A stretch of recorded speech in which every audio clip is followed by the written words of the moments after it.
This meeting is now being recorded. No.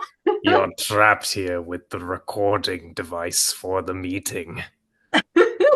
You're trapped in the bowl that captures the audio of this meeting. Oh As no, we we're speak spiraling. over as we speak over the spiraling bowl, so too do our words spiral. You're fucked.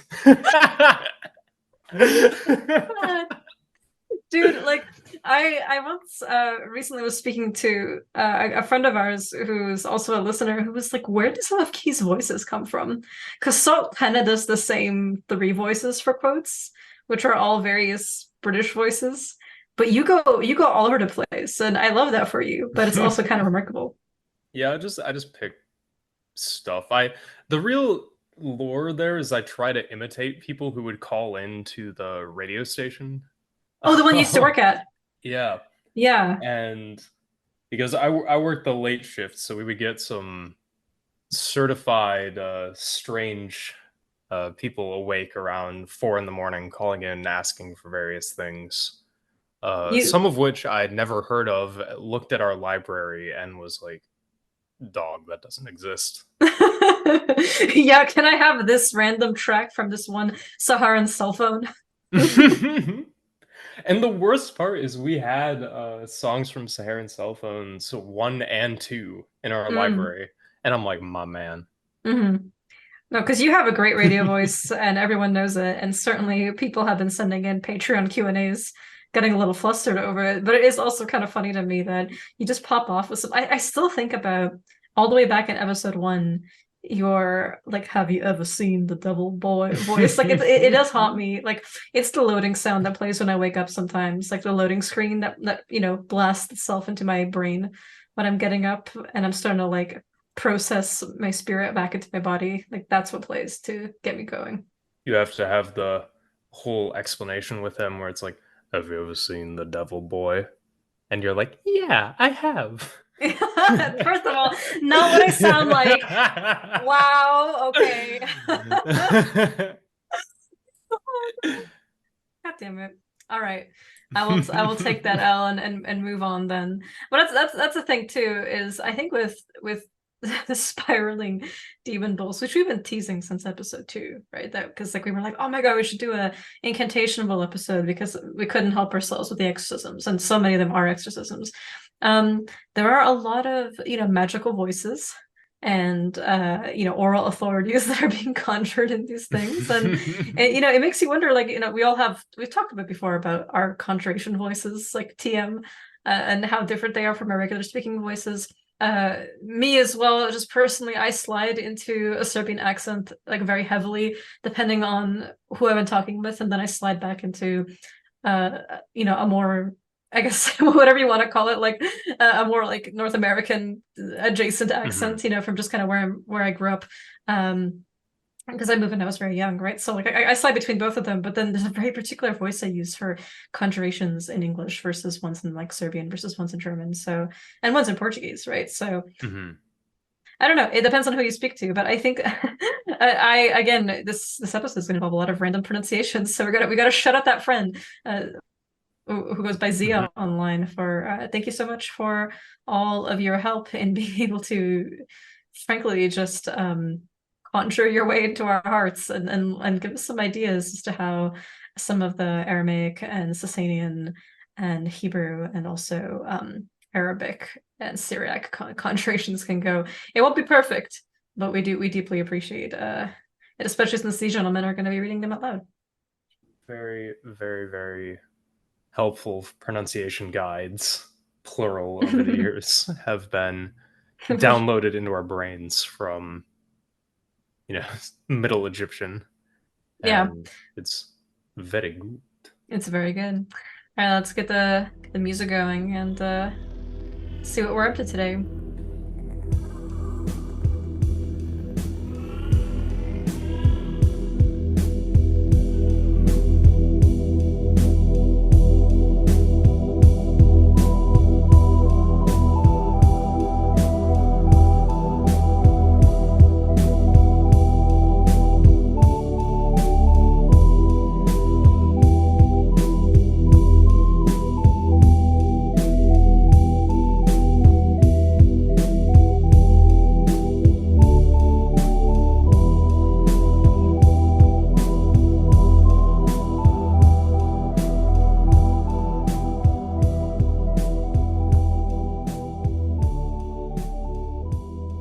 Be not alarmed that the frightful howls which you may hear. It's Svinga salt and buried under the ground with a demon forever. Key. We're stuck here together. You and me. Yeah, upside down in this bowl. It's the super incantation bowl. The superb owl. I think Oh is yeah. is your preferred, right? But it's the for today it's the super incantation bowl. Because we fucking love these things. Like I've always they're just such a great artifact to talk about because there's such an evolved scholarship on the incantation bowls. Salt and I were just talking earlier today about how it's hard to do it justice in a 2 hour episode because there's so many scholars of this of various different languages. These are really well documented across archaeology, examples of counter magic, although we'll problematize the idea of them being magical soon. And I think of them as an excellent instructive example of what happens when certain talismans and amulets don't degrade and don't get lost to history. That you get to just excavate them and learn more about them that way. And so of course they're going to be overrepresented to some degree, but it's just a lot of scholars who are working on various cultures in the Near East that involve them. So we're going to do our best to do a nice little overview for everyone. I've personally been excited about this because it's technology that I not only have I used, but my mom has used. And for Mhm. for listeners to give them context, this is something that I once kind of just briefly spoke with my mom about as just like, look at this, isn't this kind of interesting? And showed her some examples of them from the Penn Museum library of images online. And like a week or two pass, and I come home and I see her writing a spiral incantation on paper in pen, in a circle that she drew with a compass. That is basically a prayer, exercising, illness, disease, poverty, misfortune, all kinds of other things. And she was like, "Oh, I'm gonna bury this upside down. I know it's not a bowl; it's a paper, but maybe I can fold it up, or maybe I can burn it. What do you think? Should I put it to ash, like, or should I preserve a text? Like, should I just redo it again on a basic bowl we can buy? Those like terracotta little bowls and dishes you can buy for plants out of like a dollar store or something like that. What do you think? Just practice." And I was like, "You're making an incantation bowl?" And she was like, "Well, why not? It looks cool, right?" And I was like, "This is not how my mom speaks. She weren't speaking English." But you get the point. I was just kind of blown away at how awesome it was that she just felt inspired to do that. And she's someone who's regularly made offerings to her spirit when I lived together with her when I was younger. So I think that was really, really wholesome and made me think that, this one's for you, mom. The other thing Mhm. too, completely aside, is I'm so wired right now. I'm not a caffeine enjoyer or a caffeine intaker, if you will, and not someone who drinks coffee very regularly. Today, I followed Key's Dalgona coffee recipe, where I whipped up some instant coffee with some brown sugar and water. And put it with milk and ice for myself and salt. And the caffeine has long left salt system. He's very he's very used to it. For me, Mhm. though, I'm not. So I feel like he does when he has ginger. When he has like a ginger turmeric shot for his gut after he's, being Yeah. Giga Chad working out for 6 hours, being the gym rat that he is. Like I feel ridiculous. And Key got, salt's more than used to this at this point, but like whenever he's now learning the art of going to a Eastern European person's house where, or when he's visited my parents and they've been like, "Oh, hello, friend. Would you like an ashwagandha pill? Would you like reishi mushrooms? Would you Yeah. like cordyceps? Would you like spirulina tablets? How about some organic honey?" And just this does not end until he accepts something. And like all those supplements Mhm. that are supposed to make you, Super Saiyan level, whatever, I'm feeling right now because of this coffee. So I'm ready to go. Hell yeah. I lost it one of the first times I was over at your place, and your mom was like, "Oh, would you like litany of supplements?" And I'm like, "Okay, I've experienced this before at my Polish friend's growing up house. This must be Eastern European." This will be indulged. You can't escape it. Mhm. So what about you? Have you any thoughts on the supplements of art? The inner Galenic practitioner in me is saying, what if there are contradictions in what I'm already taking? What if, like it's just like I already have a set regimen of stuff I have to take. Like I don't wanna, you know, it's yeah, it's fun though. It's fun. I feel like that's the hardest thing about being someone in the Chinese social medicine world or in the Galenic medicine world is that people think that when you refuse things politely, it's because maybe you don't think it's going to work or you don't think it's going to be particularly helpful. But the problem is that you know exactly how helpful and real that is. So you're just worried about it canceling things out or not matching the humors very well. Well, yeah, I mean, there's already a set regimen, right? Like Mhm. that's kind of the one of the first things I think you already want to learn with these things is like there's a consistent regimen involved. It's not modern medicine, which is very, very good with dealing on acute subjects, right? It's a Mhm. long-term process, and so it's always like hard to explain, like you said, like. Oh no, I completely believe you when when you give all of these qualities out that this supplement or medicine will provide, but I'm also taking something for this other issue, and that's kind of the priority right now. Yeah, don't worry. My mom knows when we visit her together. She's well aware of the reason now. But that's one thing that, when I think the first time he visited me, I was still living with my mom and dad, and he was kind of like, "Whoa, this is a lot, but not unfamiliar territory." But Mhm. much like supplements and much like, microdosing magics, if you will, incantation bowls. I am roaring to go on this, and not just because of my delicious coffee, but also because of just how awesome this subject is, frankly. I think one thing that's great about incantation bowls in general is it brings up a great point that we've touched on very briefly in episode 2 on exorcisms, which is specifically debates between classifications of magic and what can be called anti-magic. So normally we're used to contrasting magic or sorcery with witchcraft, but throughout, Syriac incantation bowl specifically, like many other technologies we might categorize as amulets, talismans, and so on, these are often described as being magical artifacts or acts of magic themselves by us contemporaries. But it's not easy to say that they, along with all the other kinds of items that existed in the ancient world, such as lead curse tablets and wax dolls riddled with pins and nails, would always have been referred to as magical by their makers. So conjurations within incantation bowls state several times that the aim of most of them is to protect the client, the person who's the recipient of this technology, from magic, witchcraft, and curses lumped all together. And indeed, the vast majority of Hebrew, Aramaic, and Syriac bowls, as well as ritual fragments that we have preserved more broadly, are in effect anti-magical, frequently invoking powers to protect clients from magic, from sorcery, from witchcraft, and from the evil eye, all of which tend to be lumped together under pejorative terms such as the Aramaic sihr. Terms of positive descriptions that are ascribed to them, instead by their users, are along the lines of, in English, amulet or spell, which refer essentially to protection or defense. So in this way, they aim to fight back against sorcery. Now, to our minds, these things are magical, like an amulet or a spell, however we might want to define it. To people like us who engage with magic and who are living in this kind of contemporary Anglophone context, we're not shy to refer to these as magical objects. But at the same time, it's important to note that, simply removing these things from the category of magic and stating that these bowls themselves are not magical does not actually allow us to paint a clear image of what exactly they are, what they are defending people from, other than pernicious actions of others that might thwart their users' agency. And of course, definitions of magic by scholars and practitioners alike are always going to suit their own needs and their own ontological perspectives, right? So I think, what you and I are comfortable discussing as magical, people from other contexts, especially religious contexts, are not always going to be very comfortable ascribing a prayer to Saint Michael as a magical technology, even if it necessarily generates a very similar effect to a sorcerer employing Saint Michael with a 7-day candle.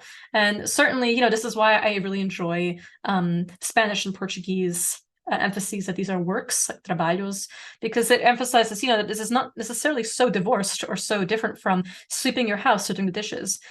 Chores and works of the house to protect that are also the same thing as cleaning them with incense, for example, or with a prayer that exercises certain spirits of ill will and misfortune. So while I don't want to dwell on this for too long, because this can very easily delve into semantics, I think it's just important to note that scholarship that we're drawing on are going to refer to these as magical sometimes as anti-magical. They're going to lump magic and witchcraft together at times as anti-social forces that coerce spirits to do bidding on behalf of individuals. Of course, I think we're at this point in scholarship on magic far beyond the initial assumptions that religion is a community-driven practice, whereas magic is a self-serving one. We've seen many situations in which state-sponsored magic or acts of ritual power are certainly going going to be very not particularly distinct from those of on a more localized level, but nevertheless be characterized as such, as political crimes or as being sorted within certain political engines. So suffice to say, I think a potential workaround to these things is important to bracket them at the very least in the beginning, because this does come up a lot within the scholarship that we look at for this episode, is that I like to follow within the steps of scholars of ancient Christian magic, Marvin May and Richard Smith, who are famous for their lovely anthology of Coptic spells. They adopted a more value-neutral term, ritual action, to refer to both the defense and the attack. So protection from, as well as the use of to aggress, in terms of, just demonstrations of ritual power, unless a category is deliberately ascribed within a text itself that uses someone executor. The reason this problem is also important to delineate from the beginning is precisely because so many of these bulls are working along those lines, shielding their clients from the pernicious ritual actions of others, be they humans or spirit agents. So with that out of the way, if it sounds confusing, it's because it is. It's just to emphasize that we as sorcerers, as witches, are comfortable referring to these technologies as magical, but they are often used to do exactly the opposite. These are deployed to protect ordinary believers of various faiths against the aggression from spirits and magicians and sorcerers and all manner of other agents in the world that could be employing these kinds of forces and powers for their own ends. And so as a result, they are often framed as religious tools, although the permeation between how these categories are constructed not only culturally vary, but also again suit the needs of those who are using them. So with that said, what are these bowls? To date, there are actually around 2,000 of these artifacts that have been discovered, largely dug up from around the Middle East, especially in Iraq, Iran, Turkey, and Syria. The vast majority follow the pattern that you might see in our graphic. If you Google them, you'll see them all over the place. They are clay bowls with a spiraling inscription, mostly in either Hebrew, Menadaean, Jewish Babylonian Aramaic, or JBA, Syriac, and sometimes in bizarre pseudoscripts that might either be magical, barbarous, meaning nonsensical writing, that are perhaps forgeries done by and for the illiterate. My focus for today is going to be Syriac language bowls. This is such a massively documented and well-studied field of scholarship in archaeology that it would be fairly impossible to condense and summarize so much into one episode. I chose Syriac as a jumping off point because of my personal love affair with all things related to Syriac Christianity and culture, but we'll certainly jump off here and there. It's more to keep me personally grounded as we explore them, but it's also important to know that they share a great many overlapping thematic motifs with their cousins, including common symbols, magical words and incantations such as Akamakamari, as well as divine names, ranging from pagan gods to angels, saints, and Christ himself. Additionally, the large majority were found preserved in the same manner, being excavated from where they were buried face down so that they could trap demons and harmful entities that would be forced to follow the spirals of the writing, compelled by their divine names, unable to escape the prison. Time-wise, they were produced largely during the 6th and 7th centuries, though some scholars posit that the practice may have begun even earlier in the late 4th or early 5th, with the tradition continuing until the early 8th century. Broadly speaking, it seems that they are in most use during the Sasanian period, ceasing as a practice in the early Islamic period of the area. Unlike metal scroll amulets with similar inscriptions, which could be carried on the person or inserted into the recesses of walls, bowls were buried in a stationary position and contained much longer and more extensive inscriptions on account of their greater allotted space. In other words, they just have more room to write more of a spell onto them. Their material, being clay, was inexpensive, easy to inscribe, and similarly easy to obtain, making them more common as a ritual template than parchment, leather, metal, and stone. To briefly interject, Mm-hmm.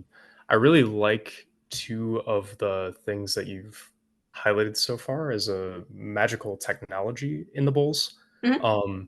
That might be a happy byproduct of the space maximization on like a concave surface, which is that bowls made by illiterate authors are found throughout the region. Yeah.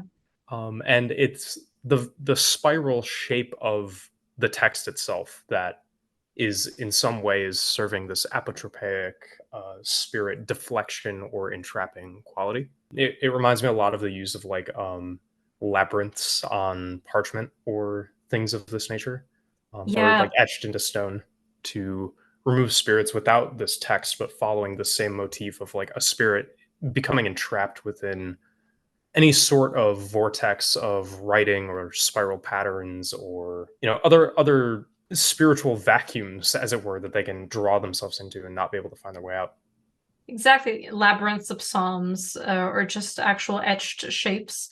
It makes you think of witch bottles that contained tangled knots and pieces of cloth or string, random bits of bent needles or beans and rice that had to be counted. It's all kind of a way to demonstrate the visual trapping of the spirit, especially considering they're buried upside down, right? So the spirit can't come up through the ground; they have to remain where they are. Something that I end up using a lot for anyone who comes to me being like, "There's ghosts in my house, help." I'm like, "Okay, there's ghosts in every house, but I will do something."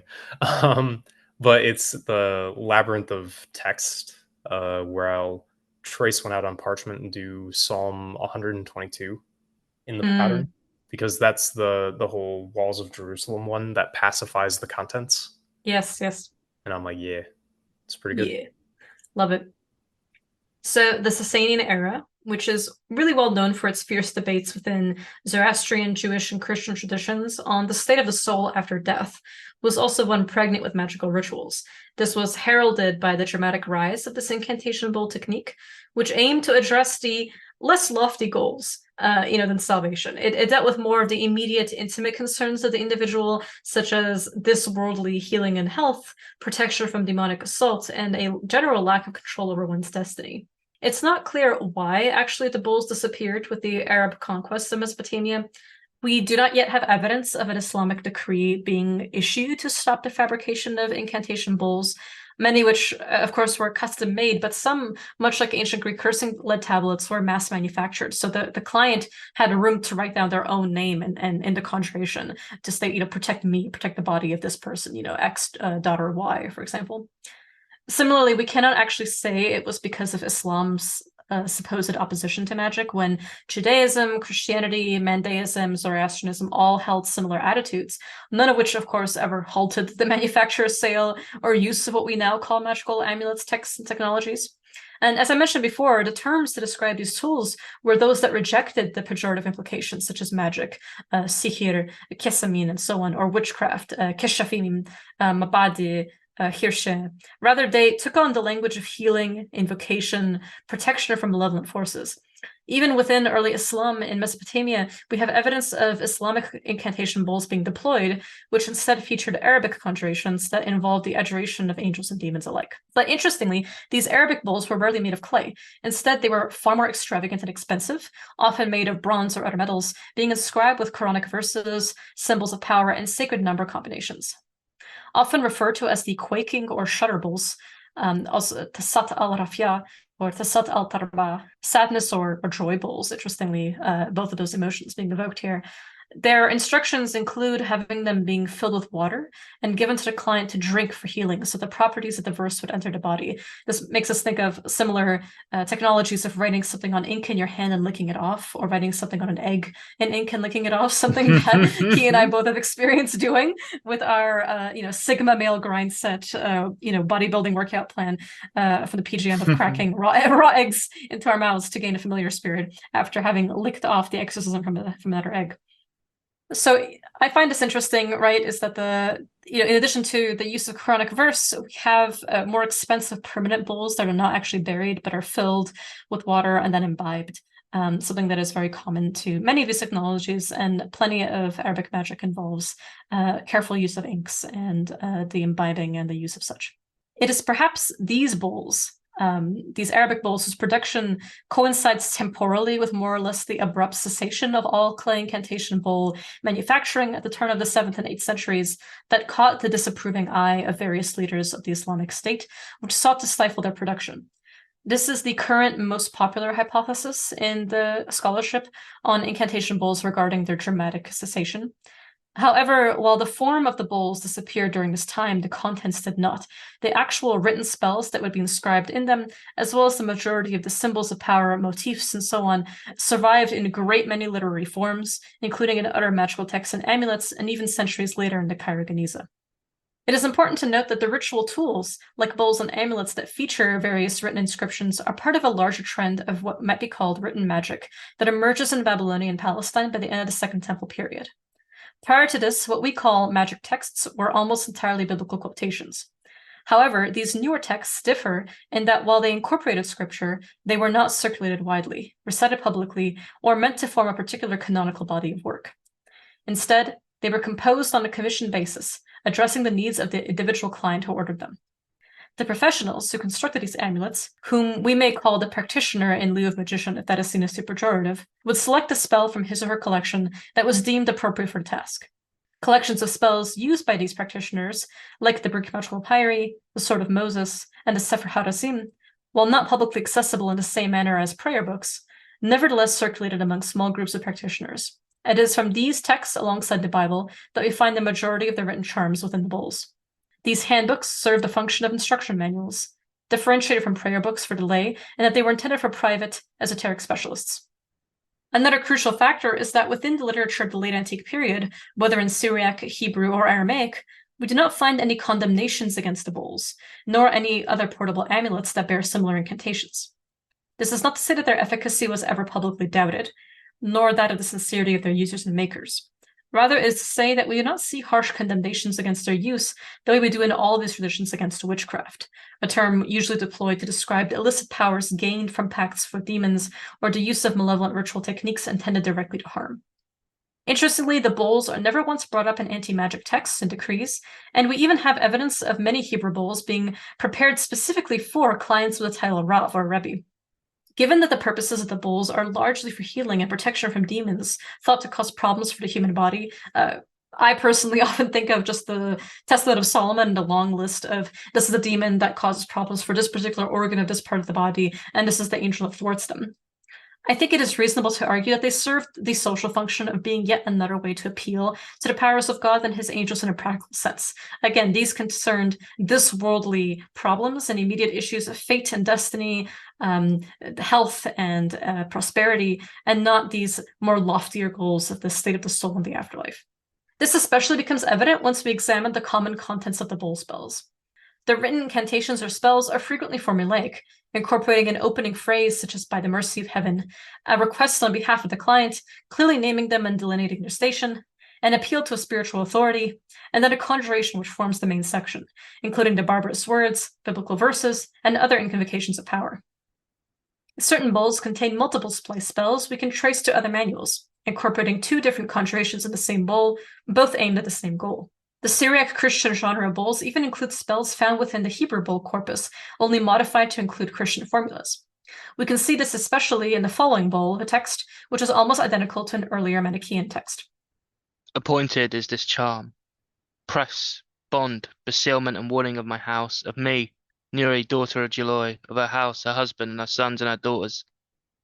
And this is an equipment against every demon and devil which are lodged in the house. The strangler and the pains of childbirth, that I may flee whoever in the house of Nuri, daughter of Geloi. Amen, amen, Salah.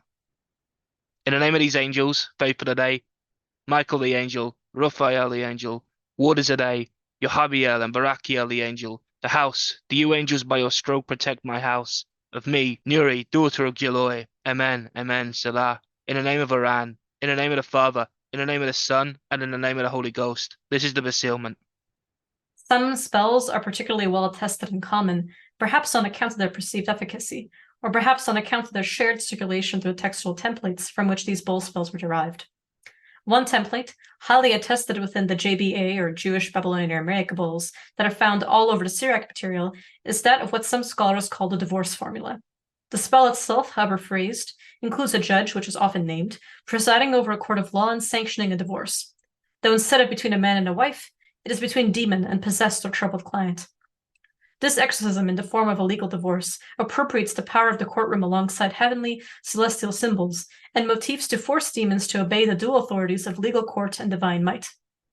One famous example is that of Syriac Bowl CBS 16019, which reads, The lot I cast and I take, magical act that was performed, like it was when Rabbi Yeshua bar Perachia sat in court and wrote against them a bill of divorce against all of them, demons and devils and satans and liliths and no good ones that are in the house of Dadeb, son of Semandukt. Again he wrote against them a bill of divorce that is forever, in the name of the sign of Medeg, the sign of signs, the sign out of signs, the signs of the name, the blank space out of the blank space, that by the virtue of those were pressed the heaven and the earth and the mountains, and by the virtue of those were uprooted by the heights, and by the virtue of those were delivered for punishment, the sorcery, demons, devils, Satans, and Liliths, and no good ones. And through those they went out from the world, and he ascended against you to the heights. And he brought against you the countercharms, destruction to destroy, and removing to remove you from the house of Dedeb, son of Semandukt, and from everything he has. You are divorced by the virtue of this bill of divorce. Amen, brother. You are divorced by the virtue of this bill of divorce. And that's that. I really love that technology. Mhm. You know, just both the employ of like the divine and the legal framework, which are often, you know, one and the same in this period and region, but it's a cool way to go about it. Really fuck with it.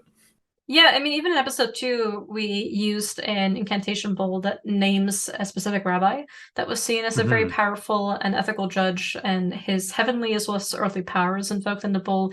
And it's a deliberate divorce spell, right? It divorces demons of illness from the body of the victim. It divorces the Satans, Liliths, these kind of male and female demons, as well as the no good ones, which is, I love that as a deployment of general mischief and problem causing spirits. It's such a great one. It's lovely to use even in this context today. I think a lot about the kind of broad approach to, I don't even know what you are that's bothering me. I don't need to know. I just need you to leave. Yeah, I really, you know, that's one of the most consistent things that I've noticed across all of these translations of the formulas that are inscribed in the bowl that you've sent to me over time, or that we've talked about in this episode or in episode 2. It's like just a shotgun approach in terms of, you know, all these spirits, any sort of evil, you know, any bad things, any spirit in this house. Or from episode 2, a example that I still remember is like against any talisman buried, unburied, underwater, hanging in a tree, in the attic, in the basement, just the whole litany of possible things, or just of everyone. It is nullified. Precisely, yeah. And as Marco Marighi, who is the translator of this bowl, it comes from the article Jewish Divorce Formulae and Syriac Incantation Bowls, published in the journal Aramaic Studies. All of our show notes and citations are available to our patrons if you're interested in checking those out, as well as all our other goodies. So Marigi notes that, the Syriac bowls reflect a strong Jewish influence. They contain a number of shared motifs and formulas. This one is very obviously, even naming a rabbi again as a judge. A considerable number, he says, of the Jewish Babylonian Aramaic bowls contain these kinds of divorce formulae, even ones identical to the bowl that we just read. They, of course, share similar concerns regarding the agents behind disease, possession, destruction, and fertility. So these are the Satans, the Liliths, the wrath demons, the no good ones, and so on. Many of which were even illustrated directly on the bowls in really cool stick figures. Like, I'm sure if you, the Penn State Museum has a number of really great illustrations preserved. There are plenty of books and articles that just talk about the actual visuals of these demons. The British Museum as well has a great collection. And you'll see all kinds of demonesses and demons chained with zigzags drawn over their limbs and, various lines, much like the PGM, right? Kind of like kooky looking figures that are bound up and tied and disabled. And of course, they also contain not just illustrations, but historiolae, short narrative pieces, whether biblical or folkloric, sometimes even concerning the client directly and why it is that they commissioned the amulet for their own use. Bowl CBS 9012 from the University of Pennsylvania even includes a summary of Moses parting the Red Sea as a historiolae, and adjures the demons to similarly part before the powers that humbled the mountains and the seas, the sun and the moon, the stars and the constellations, in the name of Michael, Raphael, and Gabriel.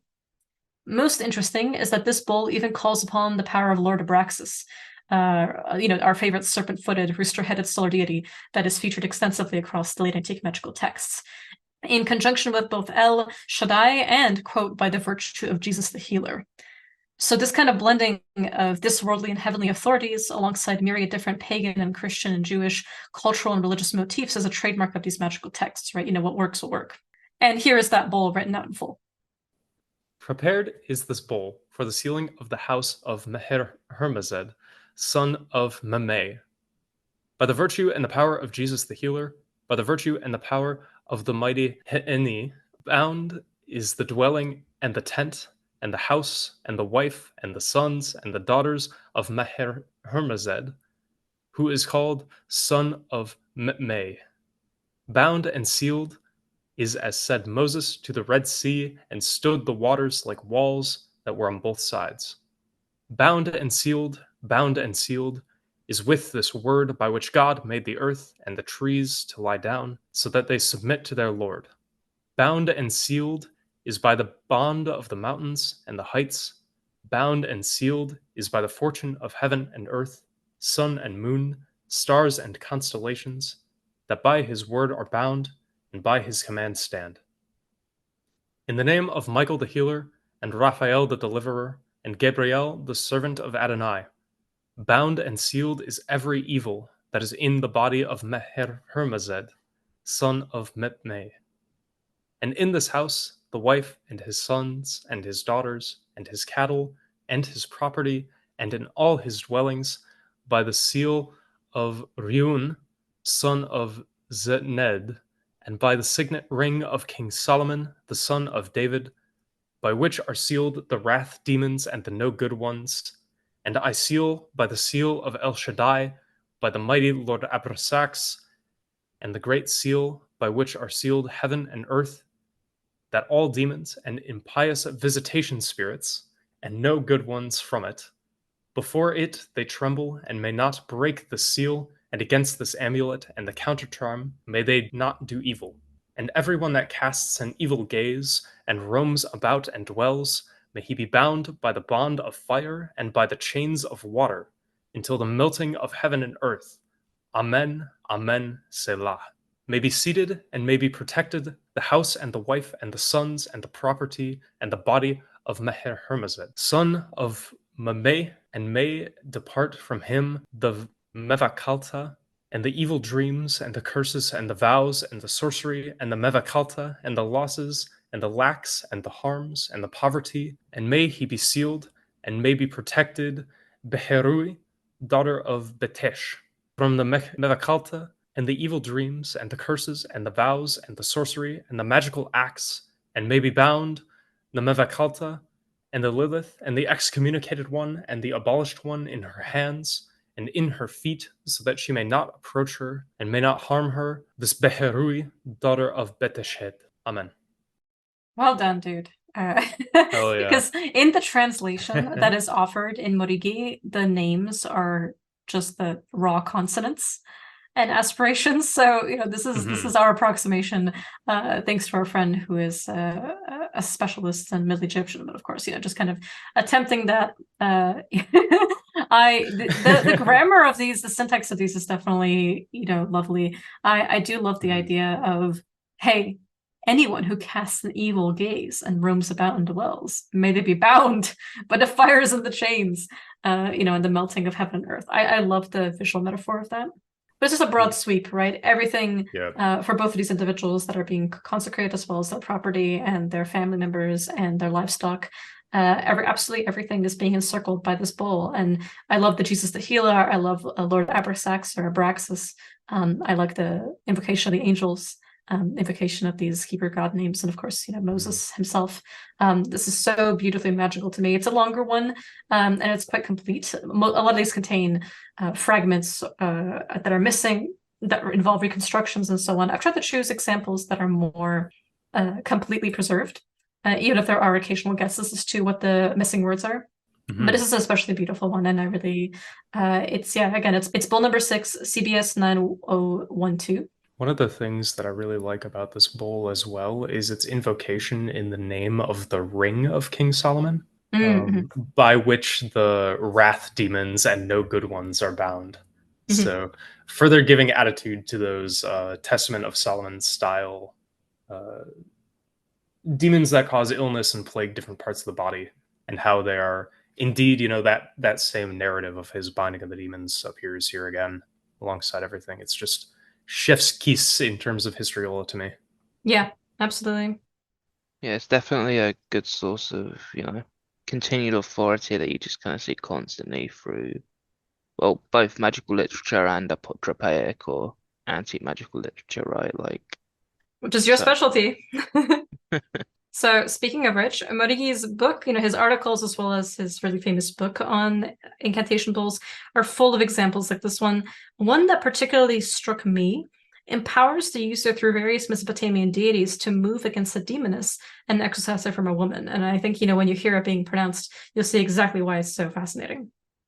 And depart, spirit daughter of a spirit, be overturned, daughter of death, who is a murderous daughter of a murderess. Go out, and migrate from before the Lord. Shamash sent me against you. Shin sent me against you. Bel commanded me. Nene told me, and Nabu, I do his will. And Nurgle gave me strength that I can go against her, against the evil spirit, and against the warrior whom they call the Strangler, who kills the children in the bosom of their mothers, and is called the Slayer, and their fathers the Destroyers. Go out from before these angels, so that they may live, the sons for their mothers, and the beloved children for their fathers.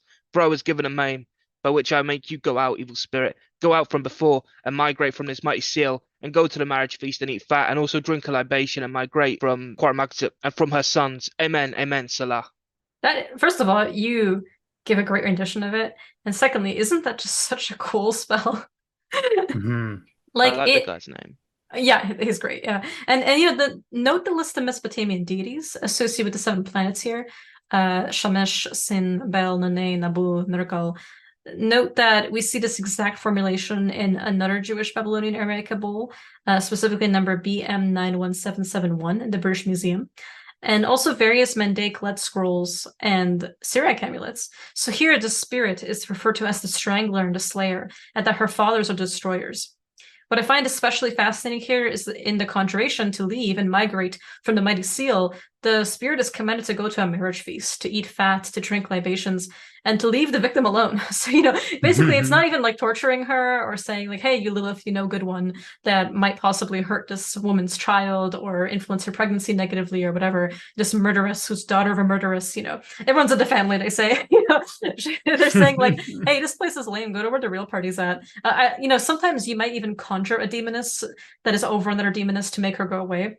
So kind of like, hey, this is your mom, this is your mistress, like go in her name elsewhere, go back to where you came from. But in this case, you're saying go to where the real party's at, go to the spirit world where you can have more fun. And I wonder if this might be accompanied potentially by an actual offering ceremony, because we just see the bowl amulet. But in my mind, just saying migrate from this mighty seal and go to the marriage feast and eat fat and drink a libation, and migrate from this woman who is thought, and her from her sons. I think a lot about potentially like maybe this would be accompanied by other ritual actions, accompanied by an offering ceremony where you persuade the spirit to leave, haunting this person and instead go to where the fun is. Mm-hmm. And you kind of see that throughout like documented oral charms throughout the world as like a common exorcistic technique. So it's really cool to see it, this far back and this geographically disparate of being like such and such spirit go to often highly codified location that's over the river, over the bridge, or through some woods, or into this deities or spirits mythologized kingdom, and Yeah. partake of whatever's going on over there, because it's cooler than the drippings that you're licking off of this person's frying pan in the night. Yeah, genuinely. It makes you think of all those taboos against not having dirty dishes in the sink because the dead will come up through the pipes, right? The pipes and toilets and all these other places, sewers are pregnant with spirit activity, right? So like they come up and they lick the remaining pieces of food that are there, just the grease and the fat. This is definitely, don't throw those things in the drain, but try and have your chores done before you sleep so that ghosts don't try and help themselves to offerings that they're not welcome to. There's also the Black Demon Mortals experiment right in Hygromantia where you see Yeah, food being used to lure the spirit and so on. Like it's such a common theme. Like I love the evocation of the Mesopotamian deities of the planets circling throughout the situation. I love just the function of all these Liliths that are constantly a subject to many of these spells, right? These female demonesses of the night airs and of attacks on fertility. That's most of these bowls are frankly constructed to combat. Pazuzu himself might be invoked in certain spells as the lord of protection from these demonesses. Here being told basically like, hey, just go away and go have some actual food. Don't be bothering this poor woman in her uterus. Speaking of which, the likening of exorcism of demonesses to divorce is present in so much of Hebrew, Syriac, and Aramaic magic. There's a great article by Margareta Fulmer called "On Marrying and Divorcing a Demon: Marriage and Divorce Themes in the Jewish, Christian, and Pagan World" that does an excellent job of contextualizing these themes within their proper historical context. She gives us a retelling of a very famous story that we'll recite in full here from her paper, which provides an important hint in the understanding of the use of these bowls. A well-known elaboration on the motif of the marriage and divorce of humans and demons is the popular medieval Jewish story Ma'aseh Yerushalmi, or the tale of a Jerusalemite. The basic outline of the story is that a man, in violation of the third commandment, repeatedly breaks his oath and winds up in a remote land married to a female demon. This is known from several manuscripts and printed versions, both in Hebrew and in Yiddish, which differ considerably from each other. Both the place of origin and the date of the story are disputed. Some scholars look for its origins in the Middle East, while others in the West among the Ashkenazi Hasidim. The earliest Hebrew manuscript with a version of the story probably dates to the 12th or 13th century, but the origin story may be older. The earliest printed version in Hebrew is the Constantinople edition from 1516, on which the following abstract is based. The male protagonist of the story, Dihan Bar Salman, breaks the oath he has sworn to his father and travels against his father's will overseas. During the passage, his ship is wrecked and he is brought by a large bird to a remote island, the kingdom of Ashmedai, king of demons. A Deckard Cain voice. Oh no! Ashmedai, the king of demons. After being severely tested by Ashmedai, he becomes the demon's protege and confidant, and he is asked to tutor the demon's son. Again, he breaks his vow and opens a locked room, which he is not supposed to enter, and finds there Ashmedai's beautiful daughter. She convinces Dihon Bar Salman that the only way to survive his disloyalty is to tell Ashmedai that he entered the room out of love for his daughter, and to ask the Demon King for permission to marry her. This is granted. A ketubah is written, and, with another oath laid down in a legal document, he promises to love her always. A son is born of their union, Solomon, but after a while Dihon Bar Salman begins to miss his first wife and their son. Ashmedai's daughter gives him permission to visit his human family for 1 year, but requests that he swear, in a written document, that he will return. Once home, however, Dihon Bar Salman once again breaks his oath and declares that he will not return to his demon wife. After several failed efforts to retrieve him, Ashmedai's daughter visits her husband in the company of their son Solomon and an army. The man's refusal to return with her infuriates her. First, she goes to the synagogue to ask the congregation for judgment. She tells them that her husband was cast into a demonic world because he broke his oath and that, despite all the goodness with which he has met, he has broken several subsequent oaths. She shows the congregation these written and sealed oaths. The judges of the congregation advise the man to go back with her, but he defends himself by saying that his oaths are not valid because he was forced to make them. Ashmedai's daughter reminds the judges that if he refuses to return, he will be obligated to write her a document of divorce and to pay her ketubah money. She then shows them her ketubah. The judges of the congregation tell the man that he should either go back with her or divorce her and pay her ketubah money. Thereupon Dihon answers them that he will pay her ketubah money to her and give her a get. As she receives this farewell kiss, she strangles him to death, a punishment for the violation of his oath. This guy's like breaking every single oath possible. Like, how stupid do you have to be? Oaths? I break those. Demonesses, I divorced them. Sons, I abandoned them.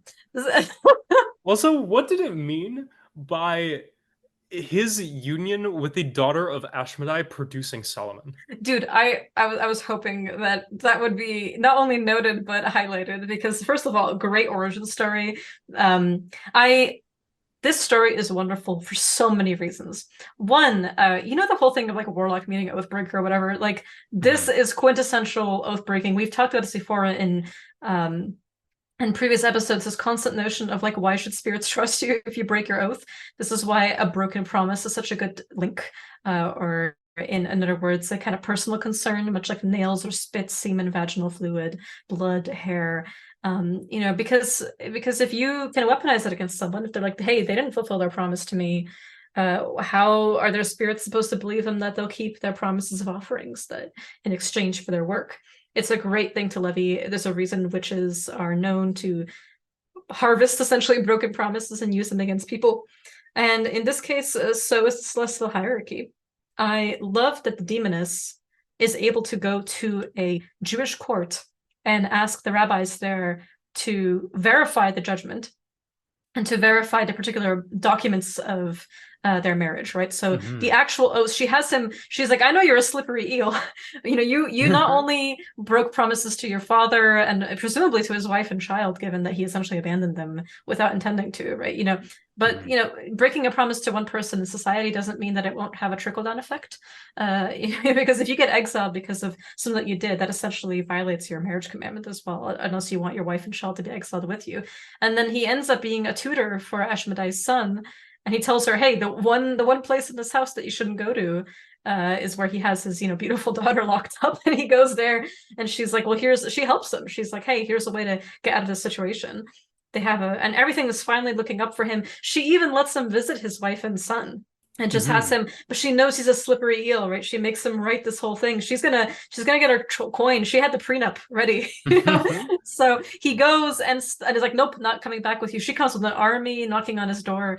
This guy is such a fool. And then of course this demoness goes to the court of the rabbis and is like in the synagogue and is like, hey, I may be a demon, but like hear me out, like I'm on the right side of law right here. And they're like, no, she's right, like you owe her, so either pay her the monies, divorce her, give her her prenup, and she just straight up like strangles him to death because she's like, hey, like nobody gets to one up my family like that. Good for her. I'm just imagining her strangling this guy above all other factors that the congregation told him to give her another written oath saying that they're divorced. So after all of these broken written oaths, the congregation is like, give her another contract that is written to signify this divorce. And she's like, okay, I'm done with this paper, and just strangles him to death. I think that's also for her protection, right? In terms of being able to prove that if anyone else says that if there's a prejudice against her because she's a demoness, she could be like, well, I was a proper wife to him by Jewish law. He wasn't. This guy be breaking all the shit, including the third commandment. It's such a good anecdote. I love that you chose this one. This is really fucking good. Yeah, it's a great one from the paper, and I just love how much it helpfully illustrates these matters. And again, impossible not to notice that the legal framing, right, which characterizes this and so many other Jewish demon stories, feature motifs of marriage and divorce. The demon receives a bill or deed of divorce, which must be accepted, and then by which it can be made free. The implication, as Fulmer noted, being that the demon can then marry other humans. You can't have more than one husband, but if your husband divorces you or you divorce him, you can certainly remarry. And to quote her, she says, interestingly, the demon is always female in tales with this motif, which is congruent with Jewish law, according to which the right to initiate divorce and the writing of the get, the bill or deed, traditionally rests with the husband and not with the wife. Neither can a Jewish woman be married to two men at the same time, end quote. As a fun aside, a dictum in Genesis Rabbah 20, verse 11, Eve was the mother of not only human beings, but also demons, as some Jewish traditions hold that Adam and Eve were separated for 130 years before Seth was conceived. So there's a considerable age gap between Cain and Abel and then Seth. And so the Genesis Rabbah recounts that both Adam and Eve had intercourse with demons during this period, Adam with demonesses and Eve with demons, resulting in how other demons came to exist on Earth. It's like when they got back together to have Seth, they're like, well, we were on a break. So in that case, Eve is the mother of all beings, including monsters. Shout outs to Professor Charles Porterfield for his thoughts on Hava, or Eve, as the witch mother. Everyone loves Lilith, even though she's this kind of demoness that slays children and haunts women and isn't quite the this kind of empowering figure. She's often the one that directly slaughters and hurts women. But Eve is the real witch mother in many senses. This is something that Professor Porterfield's in numerous occasions really illuminated, and something that exists for a lot of different traditions in terms of seeing her as the mother of demons, as the mother of fairies. We hear many of them in which Eve had all these shining, beautiful fairy children, and she hid them from God. And when God asked her, "Show me all of your children," she only shows him a portion of them, which are the human ones. And of course, he knows that she's hiding some of them. So when she comes back home to see where her beautiful, luminescent fairy children are, they're all gone. She can't see them herself. She tried to keep them from God. And so she comes back and, now they're hidden from her too. They vanished into fairyland. And this overlaps with stories of Jinn as well. So I love this stuff. I think it's great, when you think about the mutual origins of jinn and fairy and demon, although these categories are in no way necessarily, identical, there's certainly a level of porousness between them, depending on which kind of story you go with. And I personally always love shouting at Eve. She's a wonderful, certainly witch mother in the Balkan traditional witchcraft, in some of the more Gnostic sects of it. So yeah, love the mother of us all. So back to our main point, the bill, the deed of divorce, the get, it's all over the incantation bowls, especially the JBA. So that's the Jewish Babylonian Aramaic ones, the JoJo's Bizarre Aramaic adventure. No. The Journey to Egypt arc 2. Yes. Yes.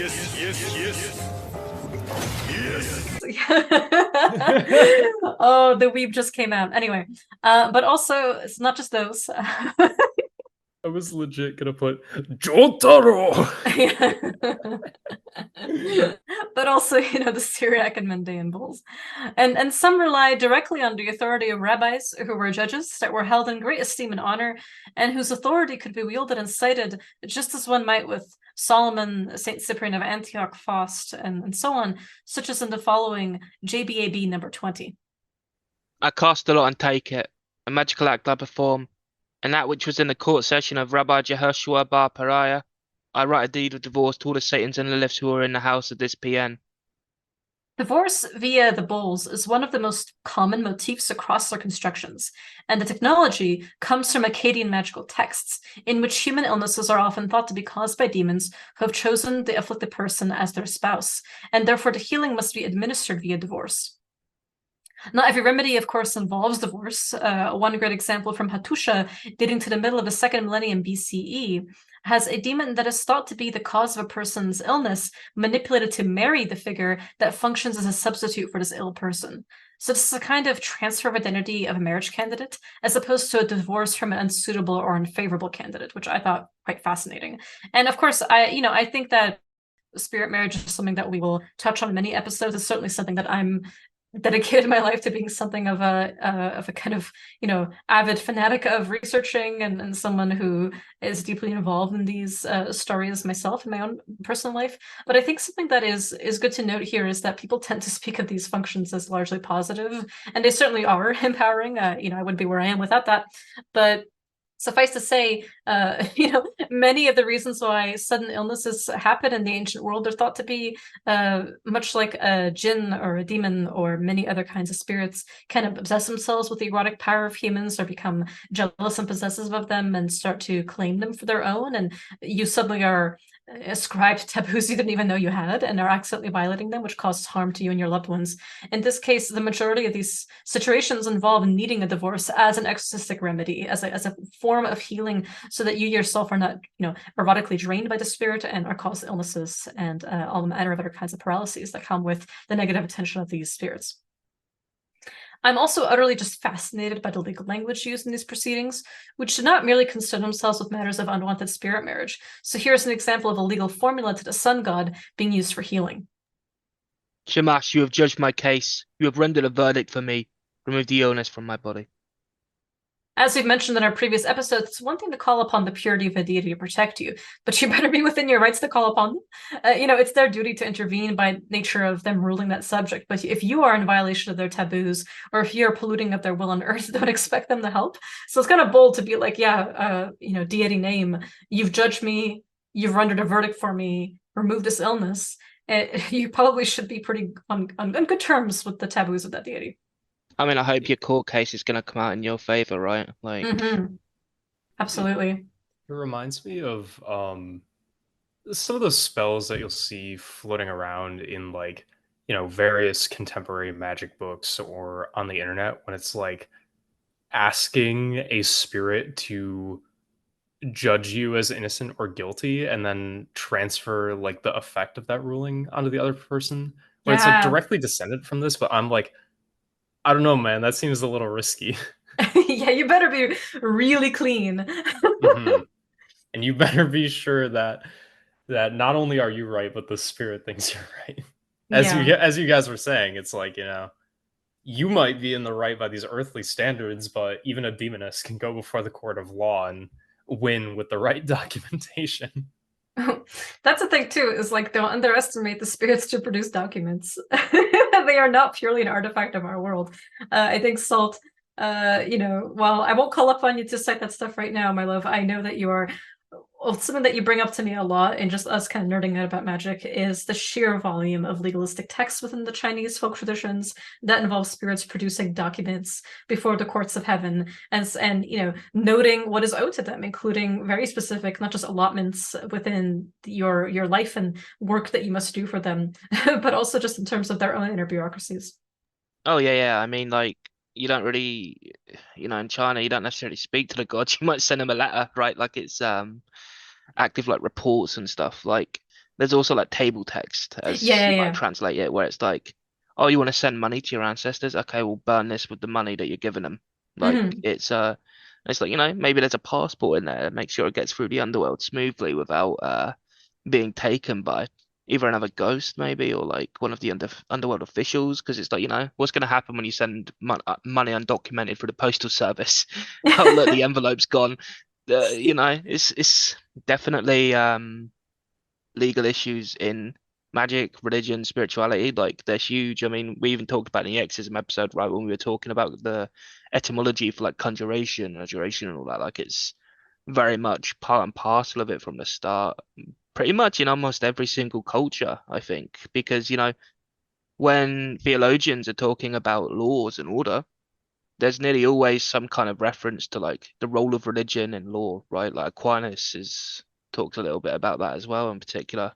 And there's just this constant like, spirits have laws, gods have laws, and laws need recording, they need writing in some measure. Like it's yeah, I think it's one of those things that's just kind of universal. Or at least as close to universal as possible. Not, there's places where writing is far less prominent, of course, but Yeah, but oral pacts, right, are still going to have an immense amount of value placed on them. And that's certainly the case where, oral agreements, like, marriages often are oral agreements, right? They don't really have like an accompanying legal document that is made in written, especially if both parties are illiterate. But it's one of those things that the simple act of agreeing that, you are husband and wife confers a great amount of responsibility on both parties. And I think that is something, it reminds me of like various traditions, certainly ones that all three of us are trained in, hold in common, is ways to ensure that your offering goes to the correct spirit. That when you leave something out, like not like other essentially things off the street won't see like the lighthouse that is your home for spiritual activity and be like, I'm going there, I'm going to take this. So ways to ensure that an offering goes to the world in which the spirits are supposed to go to, ways to ensure that general spirits are fed, or spirits that are coming through simply just come through, they only pass by, they don't stay, and start like living in your idols and statues, like ways to keep icons free of other influences to ensure that the right spirits are entering them. That beautiful statue you bought on Etsy actually goes to the spirit it's meant to go to, as opposed to anything else that might see that and be like, I like having a face. And I like getting the attention, of bowls of rice and honey and bread that is being placed before me.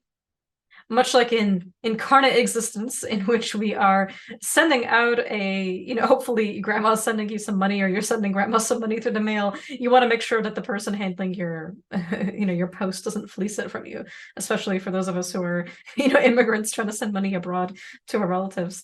It's definitely a case of making sure that it gets to the right place in the underworld too, so that, the guardians of these gates don't particularly help themselves. One more example within our divorce bull context, real quick, by the way, comes to us from the same article by Fulmer. I just love it. It's a great one, which will include a full quote in here, just because it's such a great example of how intricate these divorce proceedings can really be. There are two noteworthy stories in Mandaean bulls concerning the expulsion of a specific Lilith. The first is a historiola and is found in Mandaic Bull BM 91715, with parallels in two other bulls. A Lilith named Azat is sent away after having reigned for 361 years. Then they expelled you from your house, and they placed your cash box upon your head, and a cash box of your dowry upon your property, and made you take your property in your hands, and expelled you from the land of the Egyptians. The reference clearly is to divorce, but the get is not mentioned here.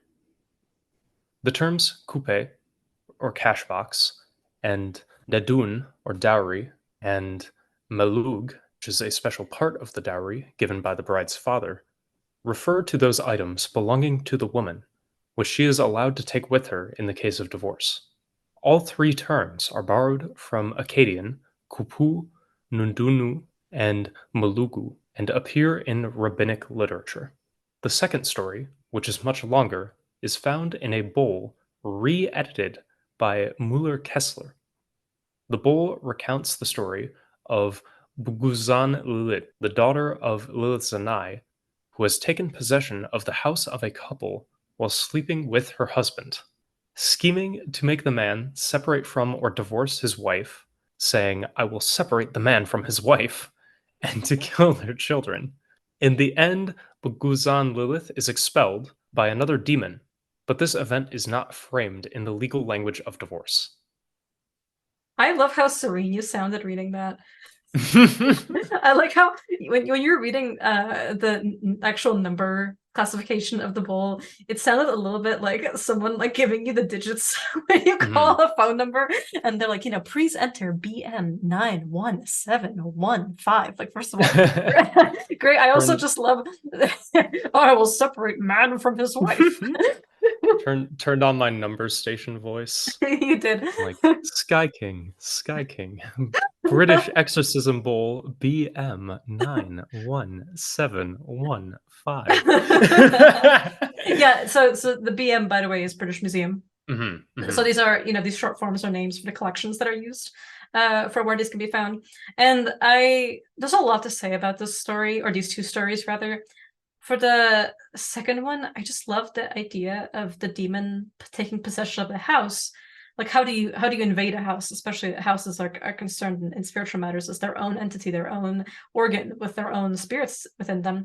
Well, if you want to be the woman of the house, you got to get rid of the other woman of the house and her children, right? So that the man doesn't feel any connection to them, to claim full ownership of it, as well as to, grab hold of the entire organism of this place.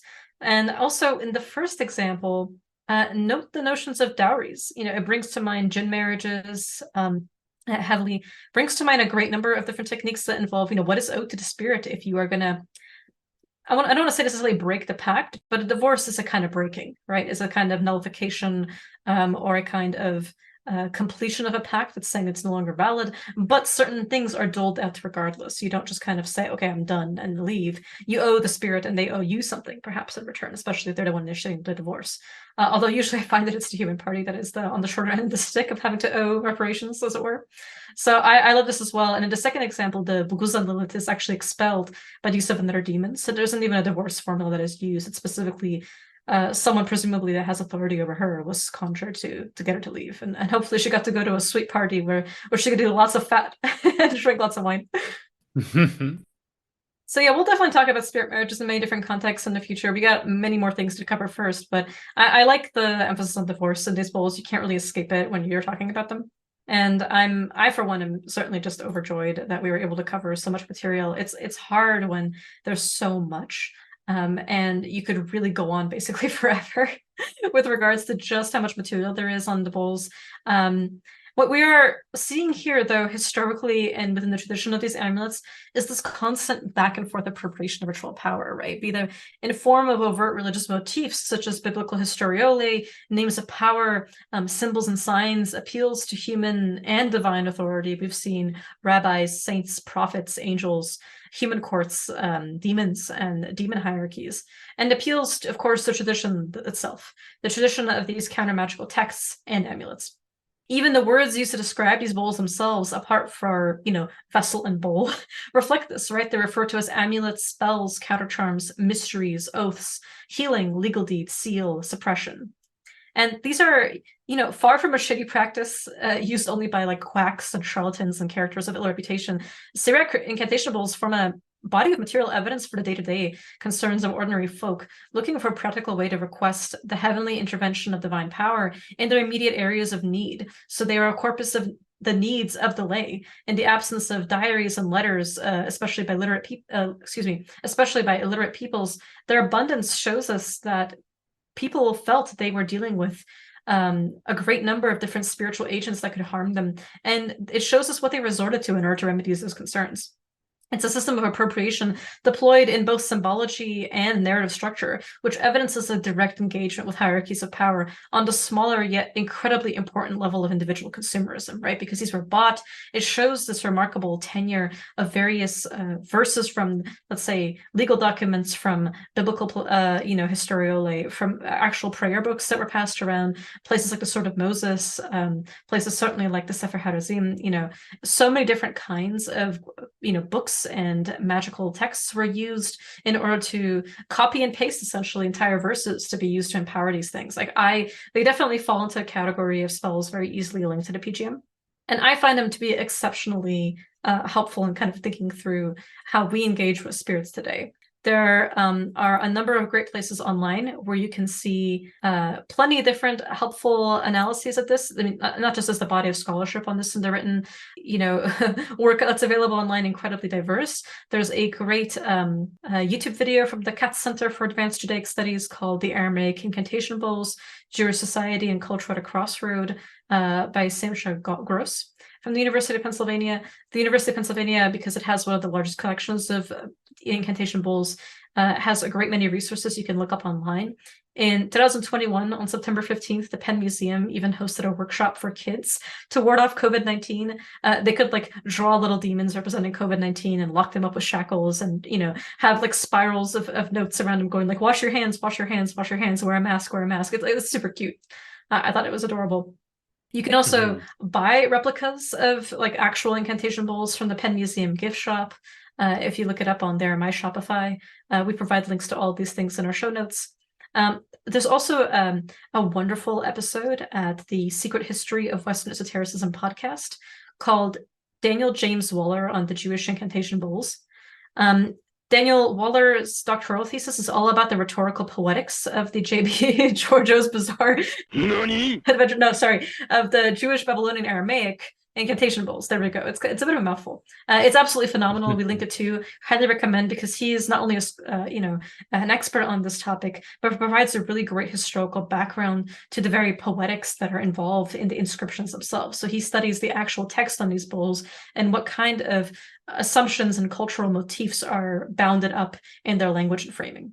So there's a lot to, this is an immensely well-documented area of scholarship, and there are many, many wonderful, individuals doing all kinds of research on this. There's so many different scholars that have dedicated a great number of their texts, the analysis of and the translation, and also the filling out of the gaps of these things.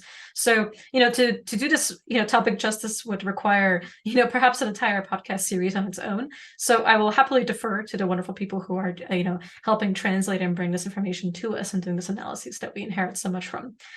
And in terms of the practical applications, what I wanted to kind of talk about with you guys is the actual technologies that these bowls teach us, right? So I don't just mean actually the technique of using the bowls themselves, right? Which if you want to do it, absolutely go ahead and do it. Like I wouldn't, if you're going to buy the replicas at the Penn Museum gift shop or anywhere on Etsy that you see these, that would be more like a souvenir to keep. Like I wouldn't necessarily use those because they're meant to be customizable. You can certainly make one easily by shaping clay yourself. There's like air drying clay that's really easy to get. You could buy terracotta bowls anywhere and take out your sacred inks and draw the spiraling sign of some kind of prayer that includes your name, son or daughter of parent's name, and make it fully customizable by calling on the spirits that you have pacts with and buried upside down in your backyard. If that's what you want to go, I think that's a fairly straightforward technology. So it's one of those things that I feel like that's not really the takeaway. I think the takeaway is the legalistic framings of exorcisms, right? The divorcing sickness from your body, divorcing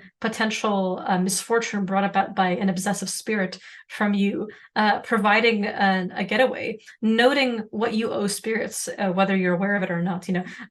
Individualistic perceptions of identity and selfhood in the West certainly promote a kind of idea that nothing applies to unless you directly consent to it. But that's just when we enter, unfortunately, this world bounded in contracts. Certainly we are thrown into this world with a remarkable boundedness in what we inherit. We don't necessarily ask to be here. I don't know why I'm using Heideggerian language right now. I guess my mind is just there. But it's one of those things. I literally was pausing earlier. I was like, I wonder. This is just sounding like Heidegger anyway. But you know what I mean? Like we inherit the taxation systems, the legalistic proceedings, the mores and taboos of our cultures. We don't ask to be necessarily bound within them, but we are nevertheless subject to their weight that it holds onto us. And neither do we necessarily ask to participate consensually always in the frameworks of spirits. They have their own things that doesn't matter if we like it or not. It's what they adhere to, and so we have to respect that. That's what so many folktales are, essentially ways to tell people, here's how not to screw up. Here's an example of someone who did. And so read between the lines and know how not to do it yourself. So, don't be particularly discouraged or paralyzed to interact with spirits as a result. Just be very well researched in the land that you live on, especially if you're not as familiar with it. Like, come to learn what the taboos are. Come to learn what that you're always in someone else's home when you're out in nature. And so, to whom might you owe a thank you or a hello, or even a simple acknowledgement, or a tiny drop of water from your water bottle as you're passing through, or a little coin left at a gate? It's good to be always in good terms and to make general offerings of anyone that you might have accidentally offended. May they go in peace. So yeah, I love the idea of using this for protection of infants and pregnant women. Obviously, a huge concern of the Lilith ones. I love the use of them for exorcism of illnesses. So something that's my takeaway from it, apart from the very obvious use of using the bowl technology itself, is thinking about these legalistic framings, not to kind of overcomplicate magic at all, but more to new ways to think about healing. Because so often we think about, in terms of finding the right spirits that will repel the right causes, but also how do we bind these things by some kind of agreement that this will work, or an agreement that the spirit will try and persevere in this, and what are you responsible for in reverse?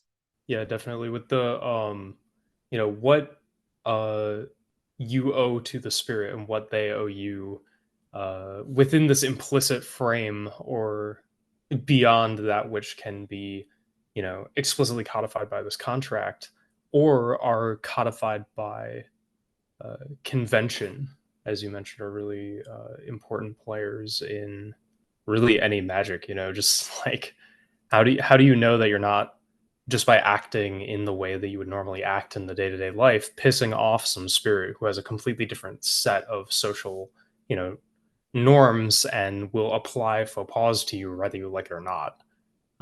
To go back to the consensual and non-consensual dimensions that spirits can employ when pulling you into their folds, or when you know propel yourself directly into their world, accidentally or on purpose, without the appropriate framing for what to do once you're there.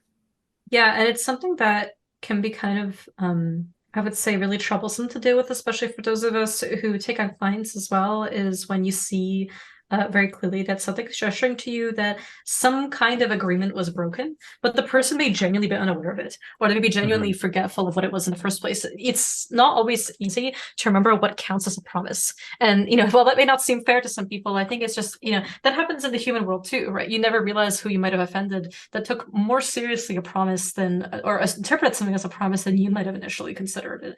So just something, telling someone I'll see you again, to certain spirits that means you will see each other again, and they may come to you in 30 years or in 30 minutes, to claim good on that, or even in a moment that's inconvenient for you, or promising to work with someone again, promising to, implicitly saying that you've established a particular relationship of offering, and then you miss a month or you miss a week or whatever you might have committed to. It's good to be very clear about changes in schedule without feeling necessarily imprisoned to one. But I think it is important to, I personally benefit greatly from having spirits that are intermediaries. This is going to sound kind of amusing perhaps, but like there are spirits who were themselves, sorcerers and lawyers and judges and magicians, not only of their societies, but also like actual dead. That, there's a reason these rabbis who have a kind of larger than life personality in these rituals, where their earthly authority and moral purity and their just nature, because again, these are not, there's no separation of church and state here, right? So these individuals wield spiritual, celestial, as well as this earthly power. They are called upon from the afterlife. It's essentially a necromancy of rabbi judges, to preside over and guarantee the bill of goods as is set forward, and to allow the spirits, as well as the individuals who are making the bull and the client for whom the bull was made, to adhere to various particular deeds, right? So I think that in that ways, working with actual necromantic spirits, dead of your land, who was a very famous judge, who was a very important spiritual authority for the community of spirits that you work with. If you mostly work at Catholic cemetery, is there a bishop or someone of a particularly high station, a cardinal buried near there? Who is the lord of the cemetery? Who is the oldest spirit buried there? The first person that was interred there, are they the mother or the father of the entire cemetery, regardless of what their particular station was in that moment? In that way as well, non-human spirits who are kind of like experts of these things, they are daimons, or they are perhaps emissaries and angels and meliks of various particular entities, of a kind of a familiar or some kind of daimon that comes from Helios, or comes from a particular deity that is bound up, like Shamash, for example, bound up in the legal rule, who knows how to articulate these things. There are reasons why, kind of like the the sort of I guess you could call it the Satan, that is the the kind of counter lawyer. I think, Key, you probably have a lot of things that you're researching on this end, but just kind of the idea of the spirit that tries to poke holes in your argument and to prove to God, how actually you weren't all that great. poor Job, right? Yeah, currently going down a rabbit hole of the historical advocatus diaboli in the Catholic Church. So the biblical scholar and jurist who is called upon to argue against the cause for beatification, or the cause for sainthood. Notably, this being where we draw the phrase "devil's advocate" in the English language. I kind of am obsessed with the sheer flex of being of the sheer certified hater status of someone being like, no, this person shouldn't be a saint. You know why? Here's the receipts. Legit, yeah. Here are the chat logs of this person. Yeah. And very famously and very publicly employed against the cause for sainthood of Mother Teresa. Yeah, in recent memory, even getting I think it was Richard Dawkins himself as a advocatus diaboli, I almost want to say amicus curiae brief, but he's more an enemy of the court than a friend, but same deal. He can put that on his resume: certified Mother Teresa hater. Well, against someone's going to be sainted, you want to make sure you get it right, in many ways. So I think that there's such a power in that role that is often unrecognized. And I think that certainly spirits that are even non-human spirits who are extremely versed in the celestial as well as the chthonic bureaucracies of spirit worlds, and in the diplomacy of different kinds of spirits and their societies and how they meet and do trade and of ideas and powers and contracts. but people talk about this being a kind of projection of human anthropomorphization against spirits. I always wonder, well, of course, that is going to inevitably happen in folklore and myth. I wonder if people don't always realize that sometimes, like, at least, for us, spirits impose their own cultures, fashion tastes, societal norms on us, and we can derive inspiration from them. And certainly, especially in societies in which there is an explicit affiliation between heavenly as well as earthly bureaucracy, and ideally, the king or the ruler is going to have some kind of connection, is going to be married to a goddess of heaven, is going to receive a kind of heavenly mandate, and this can be receded from them or removed forcibly if they are not acting in the interests of the people. While this can be easily imperialist propaganda to justify a particular position in the state, it also can have a holy function, and as necessary in certain polytheisms to uphold not just the power of the state, however we feel about that personally in our own politics, but also to reflect a kind of state bureaucracy that exists in the spirit world that is not necessarily part or parcel of the kind of various false and problematic perspectives of the actual human incarnations of these things, right? We can talk about like the notions of a perfect heavenly engine that is never fully instantiated on Earth, and so we can take out our frustrations with the earthly bureaucracy onto the spirit one. Not to say that the spirit one's imperfect, but certain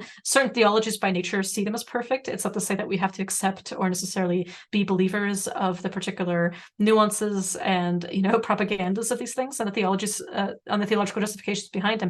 I'm just saying that as sorcerers and as witches, we should be comfortable engaging with these ideas and also finding out, our own loopholes, as well as the necessity to kind of conform at the very least to the engines of them in terms of knowing if you're going to grease certain wheels using certain powers, then you have to be aware of how you are yourself implicated against them and within them, and certainly how certain bills are written about you and about your loyalty and about the demoness that shows up and said, hey, this guy completely she doesn't just remember in that story about Dijon Bar Salmon, she doesn't just cite her own issues with him, right? That she had him sign an agreement that he would visit his human, wife, child for 1 year and then come back to her. She also brought about the fact that he had broken many other oaths, not just to her father, Ashmedai, but also to his own father and, the third commandment. So it's one of those things, spirits keep track of yours. This isn't to like spook people, but more to say that I think it's a great source of power to recognize how these things can be appropriated, used for our own ends, and also used for our own protection when you're aware of them. I think kind of the flip side of that coin as well, with the mastery over oaths and their navigation, it really reminds me of why trickster figures become such prominent uh, points of sorcerer's interface in really every culture in the world, and why like tricking the trickster himself becomes such a more powerful motif, because what allows for their behavior, barring some heavenly license that just grants them the ability to do that, as it were, which itself is usually won through a demonstration of mastery over oaths and promises and these very subtle dynamics of power. It's like they themselves become the master of the oath and the master of the contract, and know how to manipulate that to their own ends for their benefit, and become this figure because they're able to exist almost outside of these contracts and laws and social functions that are way, way more pervasive than we could possibly imagine, really just hold everything together. I love so much that you brought that up. Not just in terms of the power, we've been talking about the power of the framework, but we've hinted at it a few times, the power of evading it or knowing it, knowing it so well backwards and forwards that you know exactly how to manipulate it and twist it to your ends. That is the power of the trickster, and that is the power of the witch. And the cunning man, the person who has the capability. And I think this is a place where all kinds of ritual specialists kind of converge, and it's their business to know how to use this for their own ends and also how to use it against others, including times when just merely the wording of things becomes what gets you off, the hook, as it were. So I think this is a great place to venerate the spirits and deities, certainly the mercurial ones that are tricksters, like Hermes, and also Jehudi, Thoth, and as well as like many other spirits that are specifically known to be very careful. I mean, Norse mythology is so full of times when dwarves owe the gods something, gods owe the Vanir, the Aesir owe the Vanir something, the Jotun have beef and needs with that intersect with various other kinds of elves and dwarves. This is something that is common to so many different mythologies, and it always emphasizes like Loki is a very common both user and victim of these situations, right? Is in being able to produce contracts and produce the viability to evade them, and based sometimes on subtle wording. So this is what I mean by like certain spirits. I don't want to necessarily call them like lawyers, because I don't think that's quite helpful, but they fulfill a function in being masters of this craft because they are themselves sorcerers. They are themselves masters of manipulation, of pact. And what is our magic fueled by if not pacts? By relationality, by emotion, by deed, by word, by oath.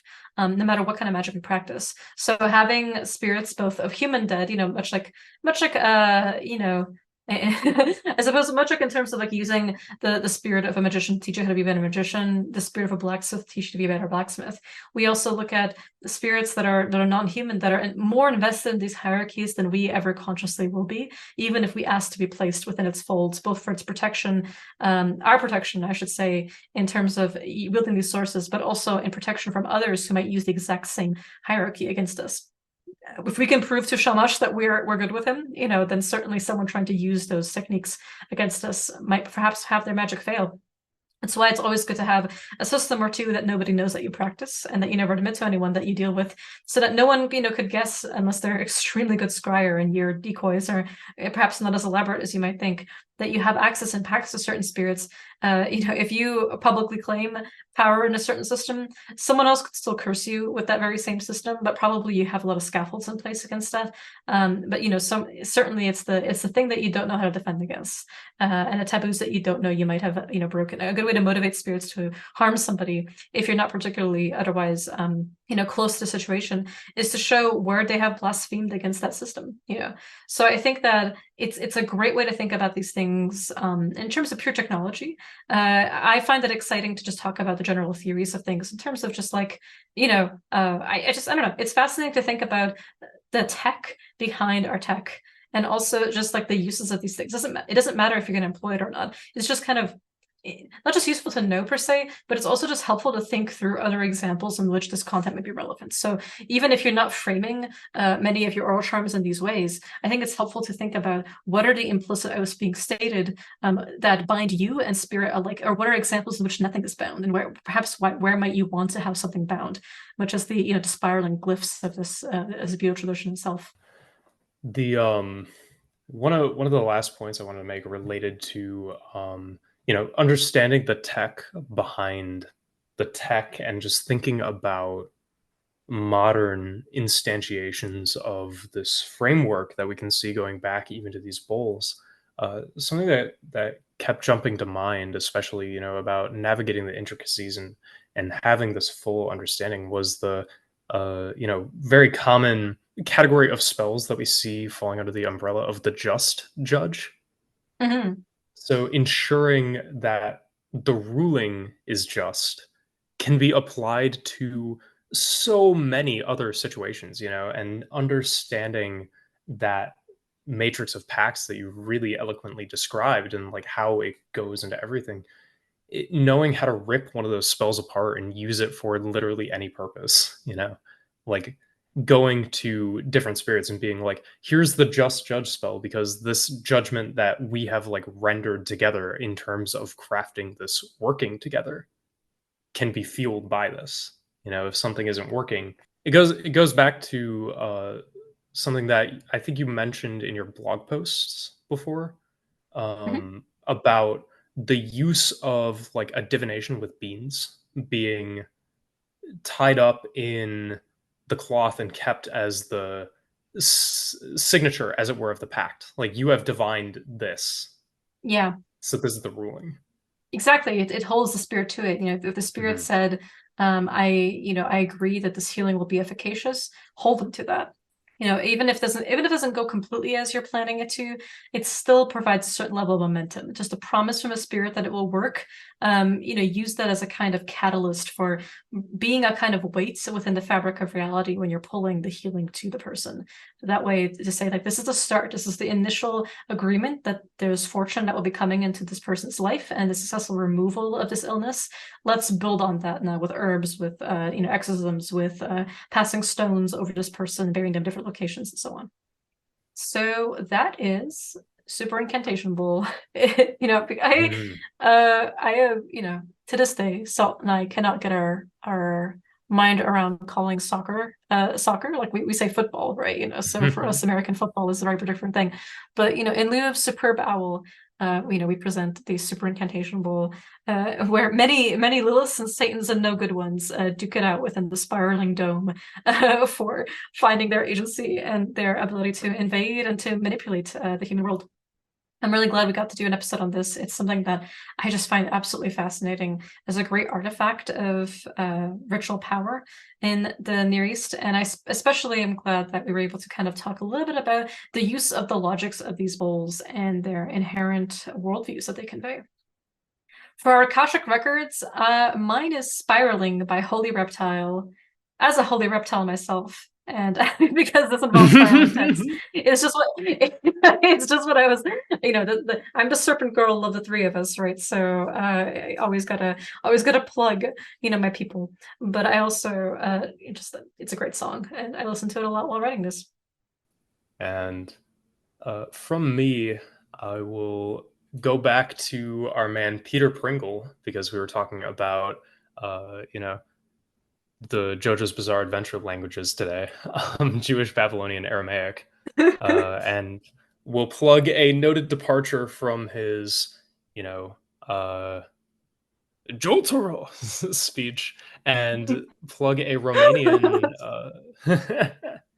plug a Romanian folk song that serves as a protection charm that jogged my memory toward the language of these bowls, which is titled "The Vampire Prayer" on his YouTube channel.